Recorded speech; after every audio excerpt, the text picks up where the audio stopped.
खबर शामिल कई पिया लाड़काणो में रिपोर्ट शहरदिल बोसार जी। लाड़काणे में चोरू फुरू दाड़ा मामूल बनियल आहिनि। हैदरी थाणे जी अॼु बिरोई फाटक पुलिस चौकी जे आमो साम्हूं एजाज़ अहमद शाहणी जी दुकान में नामालूम चोर रात जी ऊंधाई में ताला टोड़े लखे रुपयनि जो चोर चोरी करे आसानी सां फरार थी विया।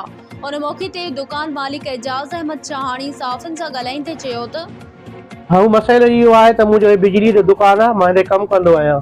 मुंहिंजो जेको आहे राति मूंखे पाड़े वारनि सुबुह इतला ॾिनो त तुंहिंजा ताला भॻल आहिनि, मुंहिंजा मोटर बि ऐं तारूं जेके आहिनि कापर में आहिनि, उहो ॿियो सामान काफ़ी मुंहिंजो चोरी थी वियो आहे। चौकीअ ते वियासीं, चौकीअ खे तालो लॻो पियो हो। वरी उन जवाबदार खे चयो, ॿियो हिकिड़ो शक में उन 1-5 वारनि खे चयोसीं, उहे वठी विया आहिनि। इंचार्ज हेॾी महिल ताईं न आयो आहे, चौकीअ जे मां साम्हूं ई वेठो आहियां।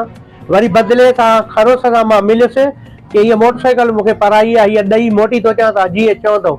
ॾटो ॾेई वियो आहे, हेॾी महिल ताईं असां वटि हिते कोन आयो आहे। जेको असां चौकीअ जे अॻियो जेको आहे महफ़ूज़ न आहियूं त ॿियनि सां छा असरु हूंदो।